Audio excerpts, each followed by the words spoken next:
All right, we move on to speaking part 2, and your topic is describe a time when you visited a new place. So, over to you. Well, there are a lot of places which I have. Places. There are a lot of places which I. Sorry. Come on, guys, take it easy, calm down, relax. There, there are a lot of places which I have visited, especially public places and historical places. But here I would like to talk about a new place which had recently opened, and this place is in Gujranwala, and the place name is Gulshan Iqbal Park. And we decided to go on Eid ul Fitr. After prayer we don't have anything to do, so I with my cousins decided to go there. And our main purpose is for the sake of enjoyment.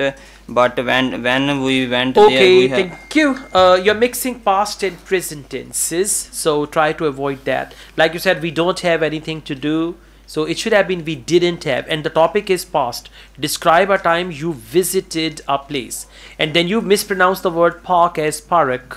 So parak is wrong, it should be pronounced as park. And be confident, trust yourself, try to speak more and more, and you'll be fine. Now you have to learn tenses: present indefinite, past indefinite, future indefinite, these three tenses. Yeah, let's go on. Speaking part 3. What are the differences between old houses and new houses?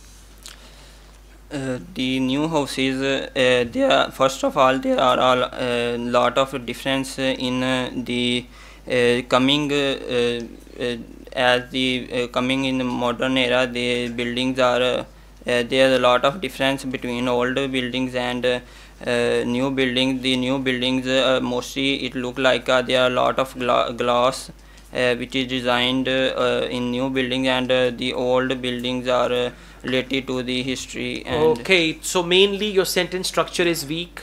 That is why whatever you speak, it's not very clear as it should be. So focus your tenses: active voice, passive voice, 3 present, past, future tenses, then present perfect and present perfect continuous. Unless you improve your tenses, your grammar, your answers will not be proper. Okay, thank you.